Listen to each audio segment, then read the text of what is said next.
Allah is my heart's speech, your mercy is what I beseech. Keep in my heart your remembrance, and in your deen allow me to advance. Help me in my quest, permit me to pass the ultimate test. Help me in my quest, permit me to pass the ultimate test.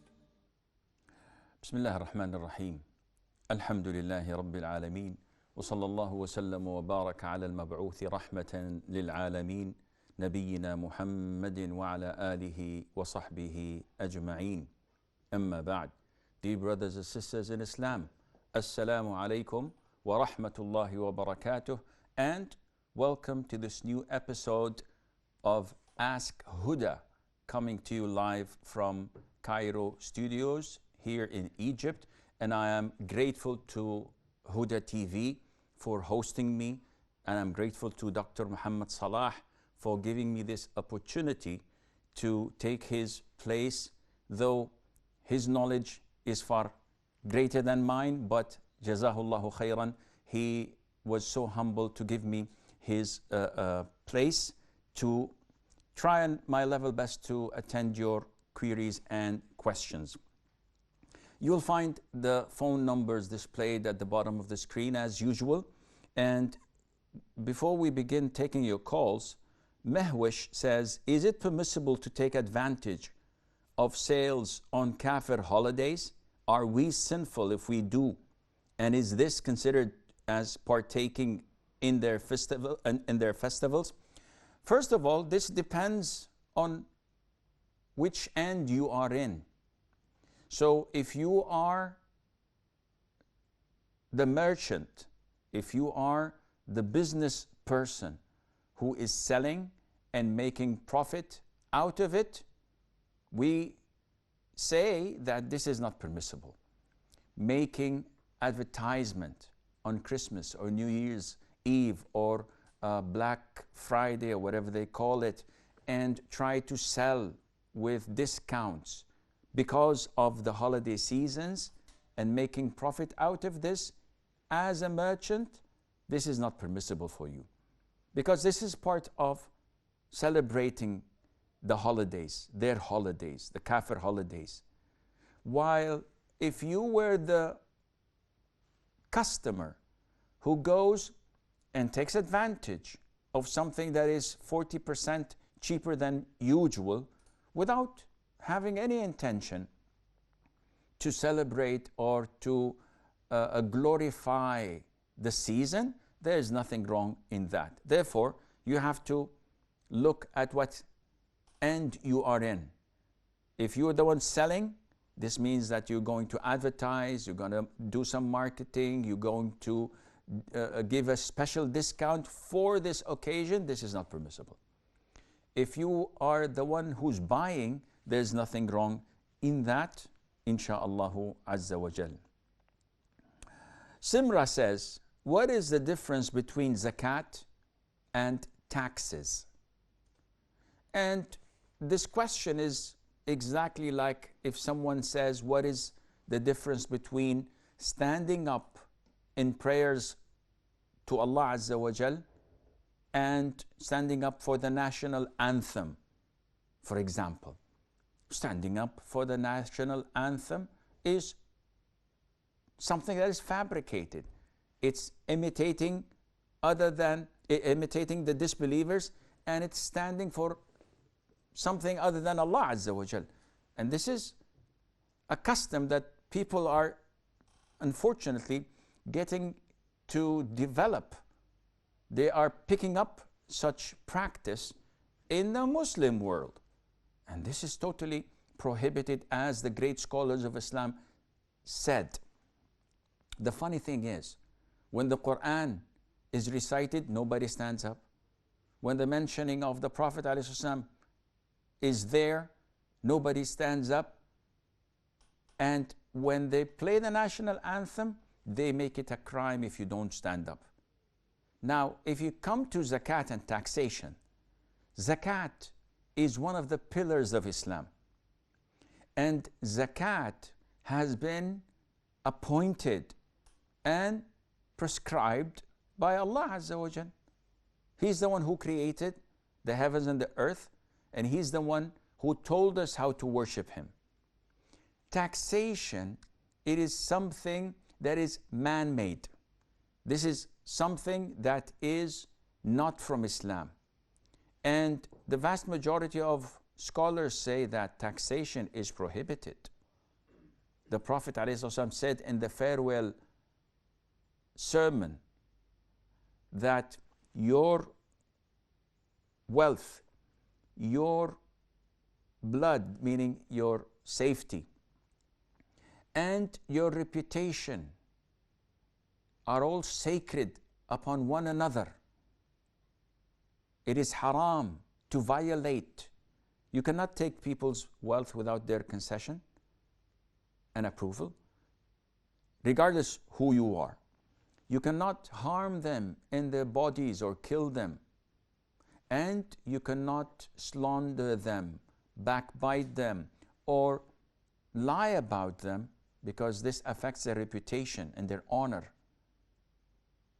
Now we find that people are taking it for granted that, yes, it's okay for you to take percentage of my wealth, whether it's customs or taxes or... Now, some scholars have said that this is permissible when the government is in need. But who determines when the government is in need? And who determines what the government is going to do with this taxation that it collects from me? Is it beneficial for me or not? So there is no comparison, none whatsoever, between a pillar of Islam and something that the vast majority of Muslims, scholars, say that it is haram. Taxation is man-made. Zakat is from Allah the Almighty. It can be 2.5% on certain things. It can be 5%. It can be 10%. And it can be more than that, whether it's taxation or not, whether it's zakat or not, as in the case of rikaz. Now, all of this is to be paid not to the wealthy.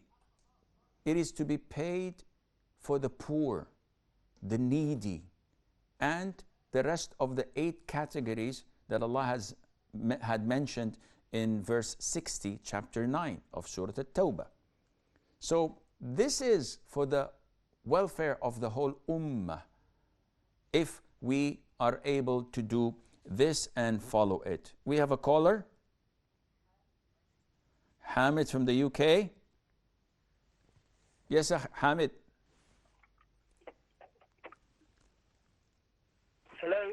Yes, Hamid, what can I do for you? Hello. I can hear you, Hamid. Sheikh Hassan. Alaikum salam wa rahmatullah.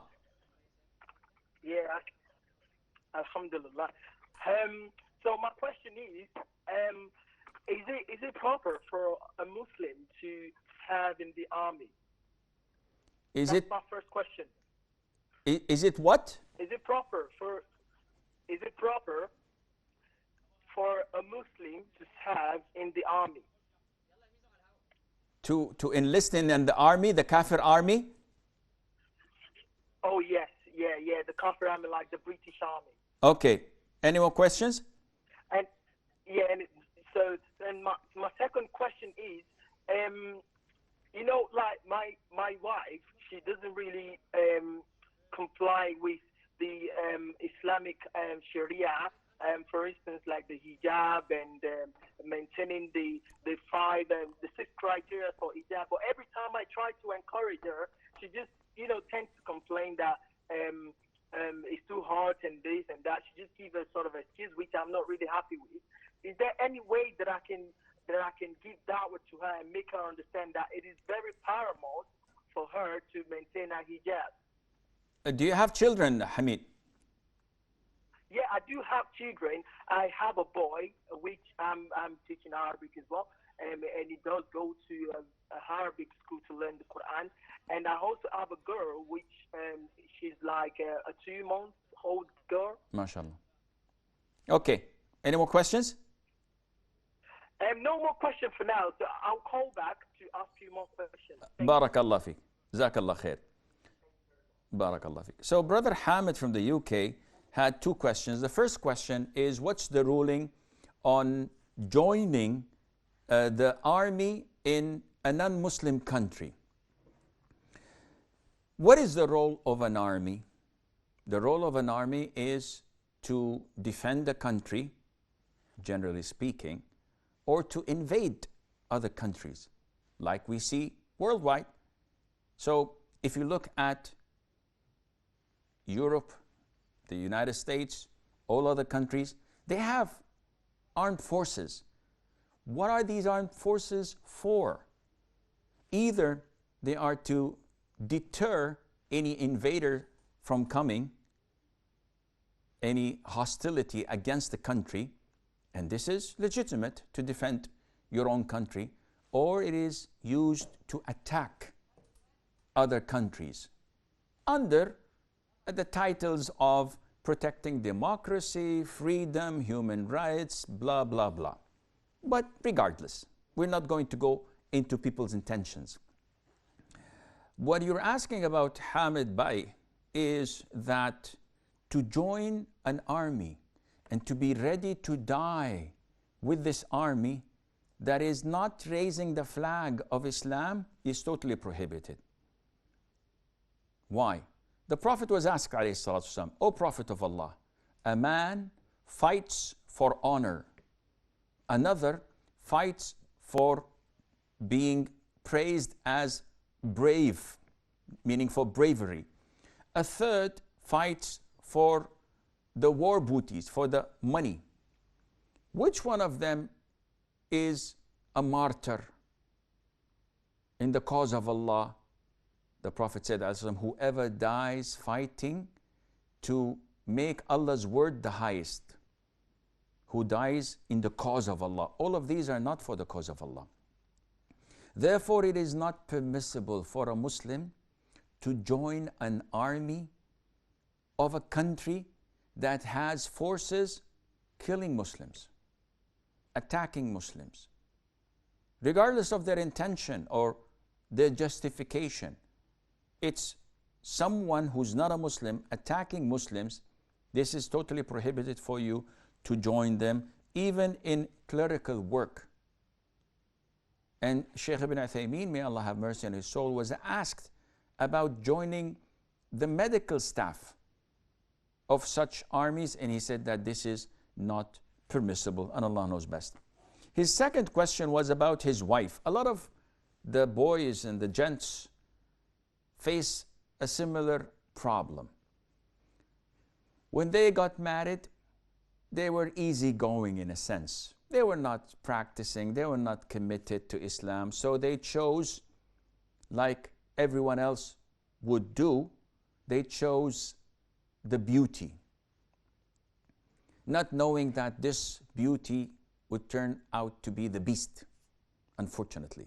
This is what the Prophet said, ﷺ, that a woman is proposed, is sought after. People marry a woman and they seek her for marriage for her beauty, for her wealth, for her lineage, and for her religion, religious commitment.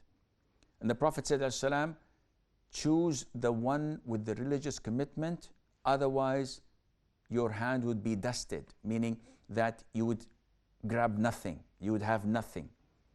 And in Egypt, because we are here in Egypt, they have a beautiful saying. It translates roughly as following.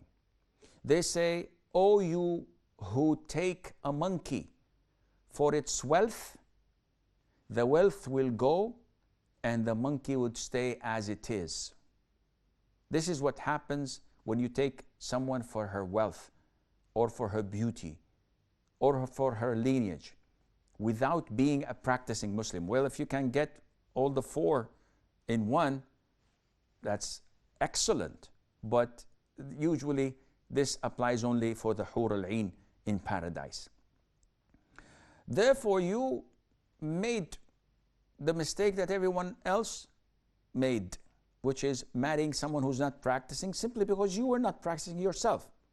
Now, after Allah has guided you and you started learning the Quran and the Sunnah and seeing how beautiful our religion is and how easy, you try to call your wife to embark on the Ark of Noah, and you tell her, come on board before you drown.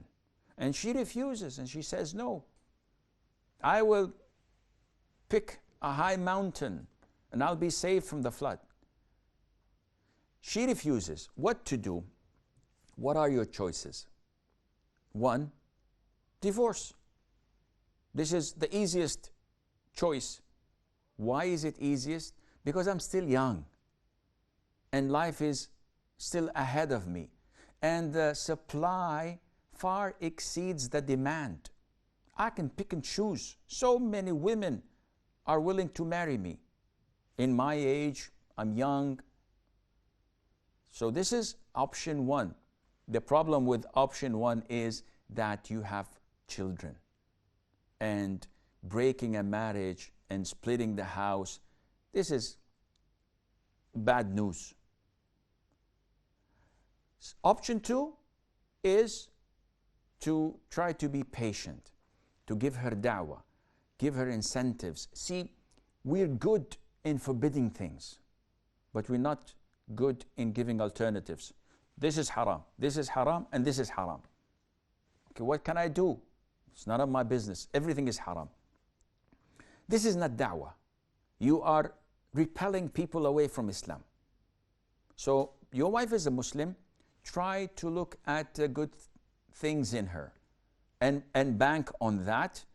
Try to give her da'wah by telling her that Allah Azza wa Jal, beautiful names, attributes, Allah's favors and blessings upon her. Try to open her eyes to appreciate what Allah has given her.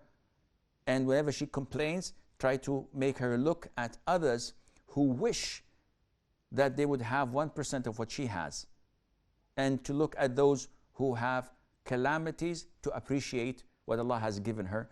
And bit by bit, try to give incentives, try to encourage, instead of just complaining and whining and pointing fingers at her. Maybe, inshallah Azza wa Jal, Allah would guide her.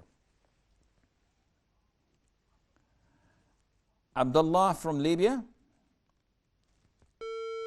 I think we've lost Abdullah. I haven't heard him from a very, very long time. So I hope he calls back again, inshallah. Okay. Aisha. Hello. Oh, Abdullah.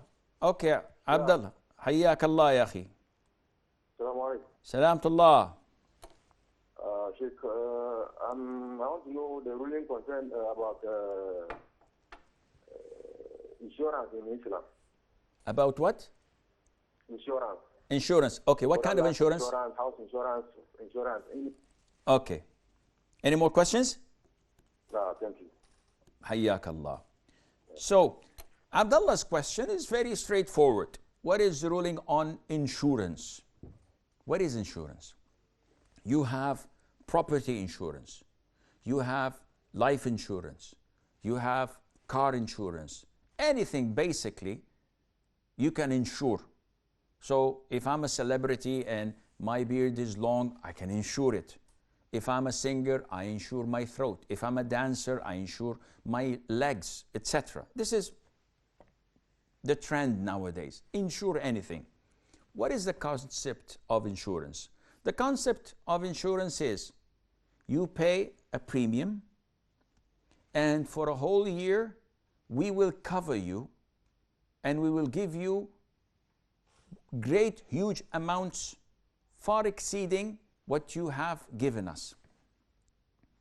What is your take in this?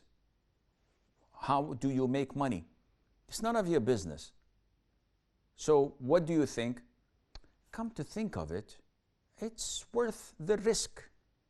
It's like walking on the street, someone comes to you and said, the grand lottery. Buy a lottery ticket for $1 and you get the chance to hit the jackpot for $1 million. What is $1? Nothing. I'm willing to give it away. In some airports, whenever I travel to that particular airport, they have a Porsche or a DB7 Aston Martin or the likes of these supercars. And they say only 2,000 participants will be in a draw. All you have to pay is 500 of the currency of that country. Peanuts. So you feel greedy and you think, will I be happy? Will I be lucky? And you pay it. This is gambling. This is maysir, which is haram and a major sin, and Allah Azza wa Jal combined it with intoxications, with intoxicants, with wine, al-khamr wal-maysir. So insurance basically is paying a premium of 1,000 or 2,000, and they cover you up to 1,000,000. And if you look at the ratio, you think that it's worthwhile. But at the end of the year, nothing happens, you lose your 2,000.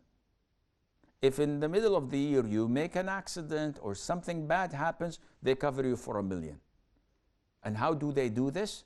They try their level best to gather as many customers as they can, and they know that only like 5% or 10% will have an accident. This is totally prohibited. Is there a way out? We will try to find this after the break, so stay tuned.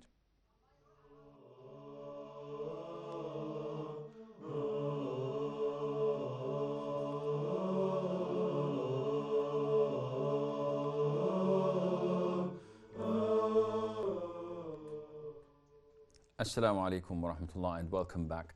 Brother Abdullah from Libya was asking about insurance, and just before the break I replied to him and answered him that this is a form of lottery, and it's not the simple type of lottery, but rather it's complicated, as it involves riba as well. And banks and insurance companies, they make a lot of money because they tend to lure the greed in people into joining them.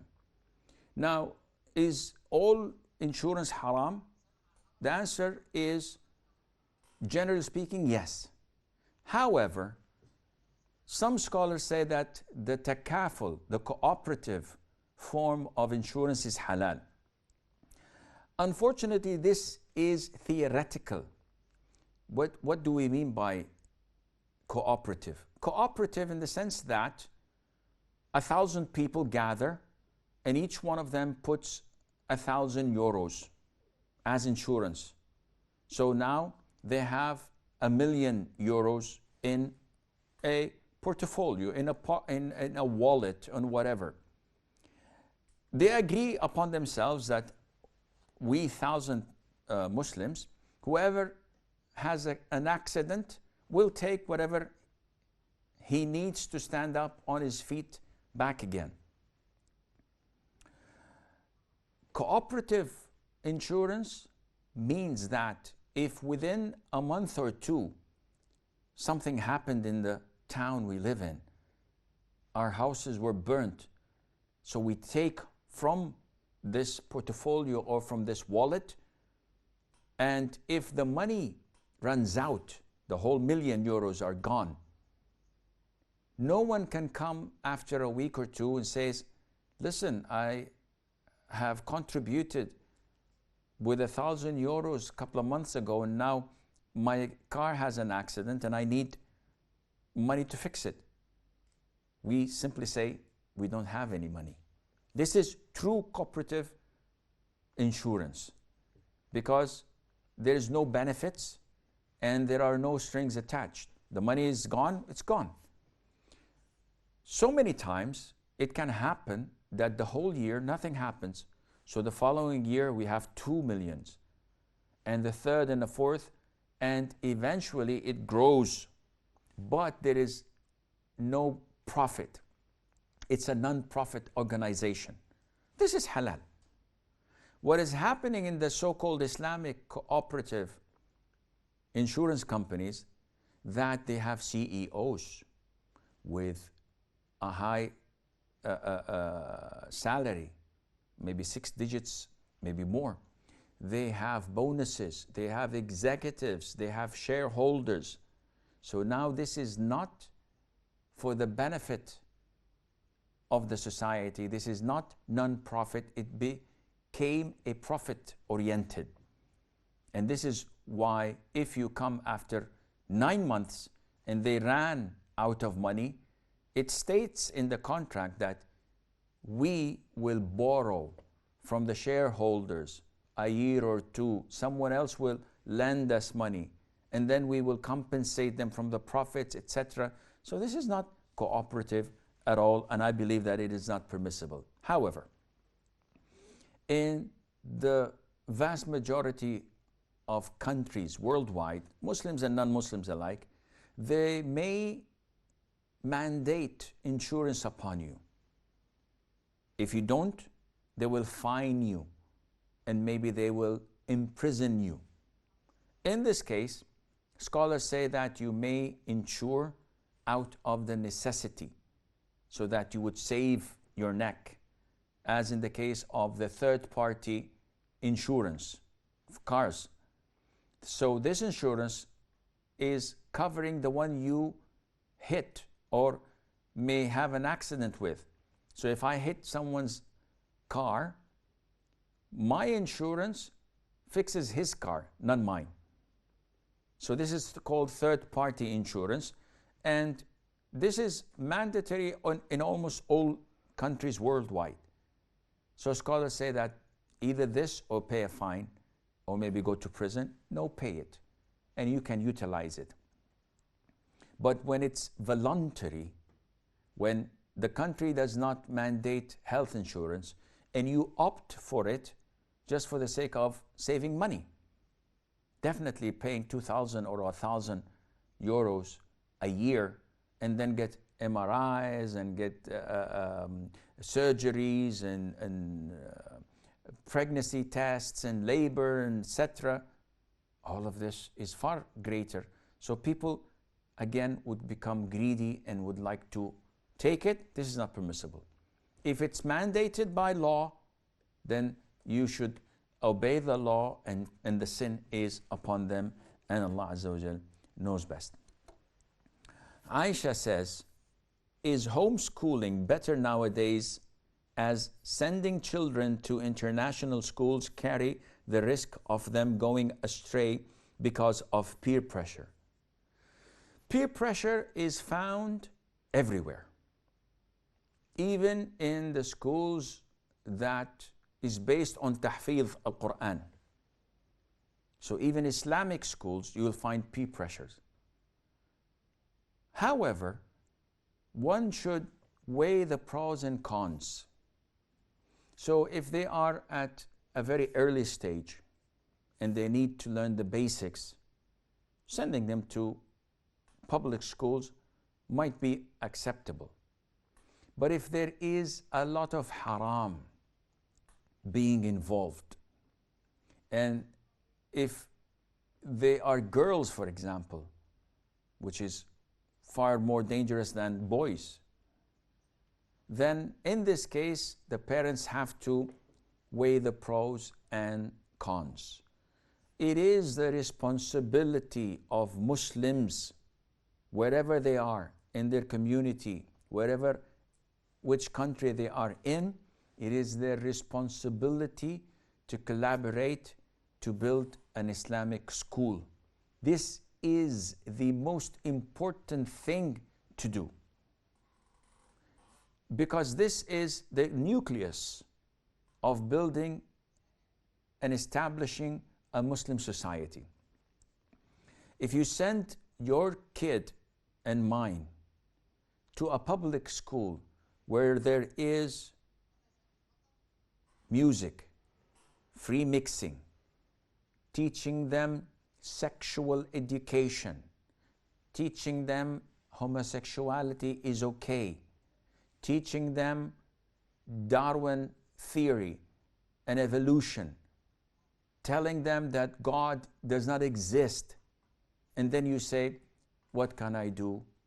La wallah, you can do a lot. You can take your child out of this school, period. Even if he doesn't study, that's better than studying the wrong thing that would deviate him from the straight path of Allah Azza wa Jal. Would you like to see your son homosexual? Is it okay for you that your daughter has a boyfriend? Do you want to see any of them becoming an atheist? So what to do? You have to move. The whole community is sinful when they save money to buy an LCD screen, 50-inch or whatever, or a home theater, or a brand new car, or a bigger house, while they are not taking care of their own children and the children of the Muslims in their community. This is a communal obligation.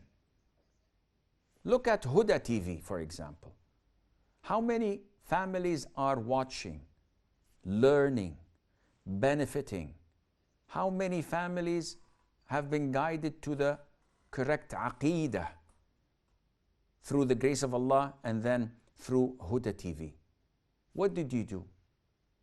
When you know that they are suffering financially, all what it takes from you is what? $10 a month? Is it a lot? But nobody's paying, nobody's giving. So these are outlets that it's a communal obligation upon all of us to support them, each in his own right. You cannot be a scholar, but you can be a contributor with your money. Maybe you don't have money, but you can contribute in marketing, in graphic designing, in web designing, etc. So the sky is the limit. But again, we fail to walk the talk. When you have a Muslim community in London, in Paris, in Berlin, in New York, and they fail to pump money to build a school, then you have a problem in their Islam. When each one of us is only concerned of his own interest, of his own wealth, what have we done for Islam? So is homeschooling better? In the West, I would highly recommend it. In the present situation, at the present time, when you look at their public schools, it's horrendous. It is not something that a Muslim child can grow up in. And hence, Muslims must not do that to the best of their ability. A sister asks, can you please advise someone who has become accustomed to lying but wants to stop?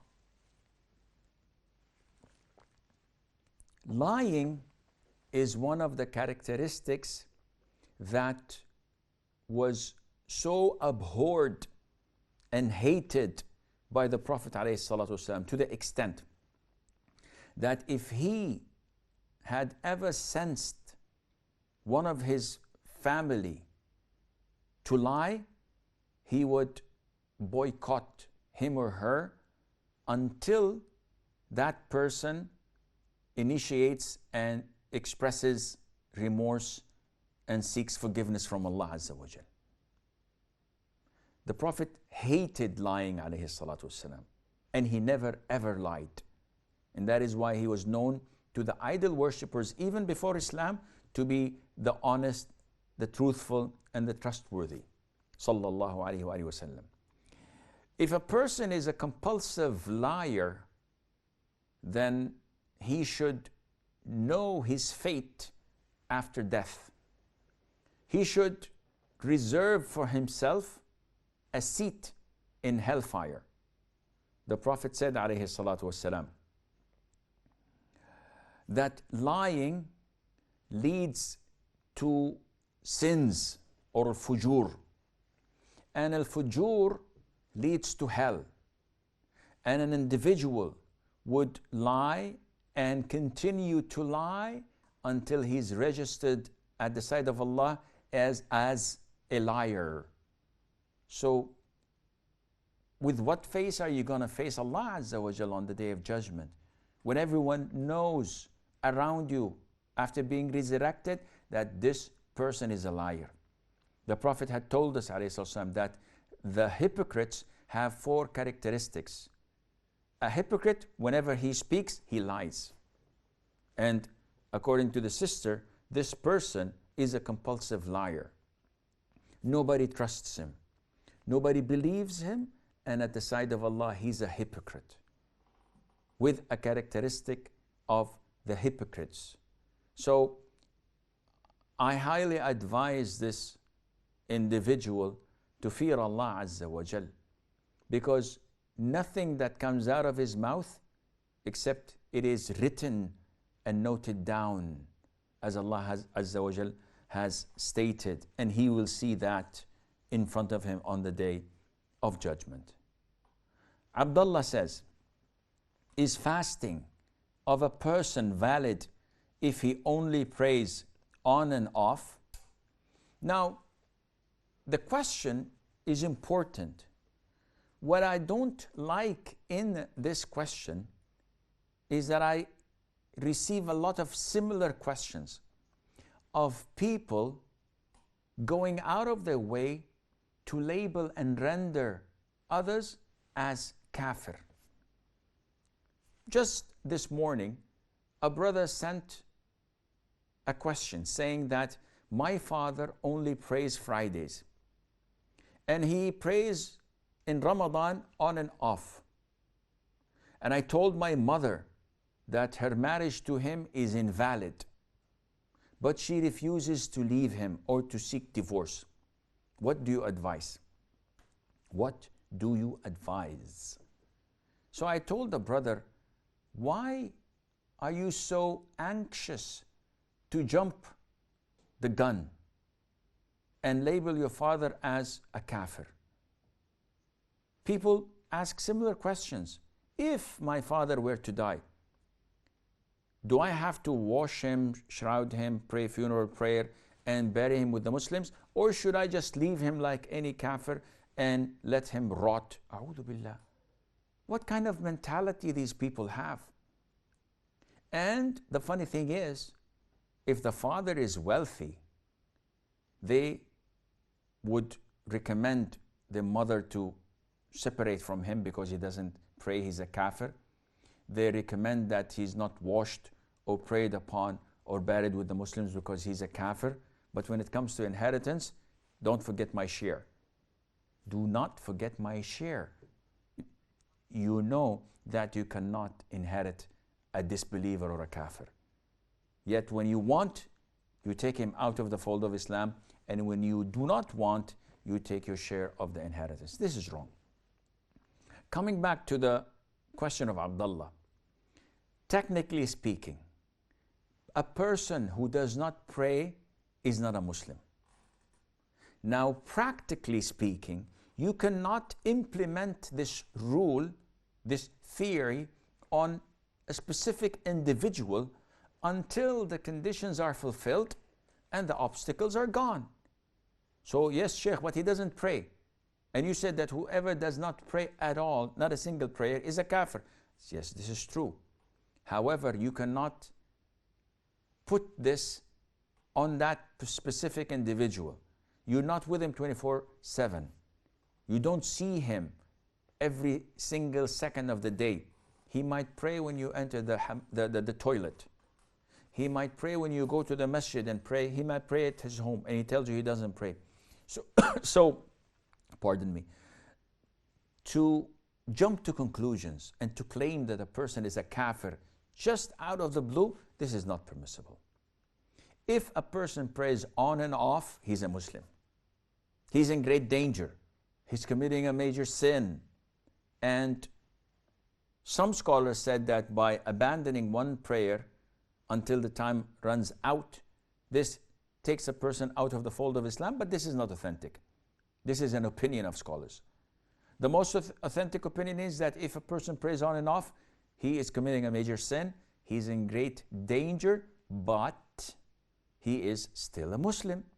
Therefore, why discourage people, sinful people, from fasting? Why do you come to them and say, listen, akhi, you pray once a day, you should not fast? Fasting draws them closer to Allah, even if they're sinful, even if they're committing a major sin.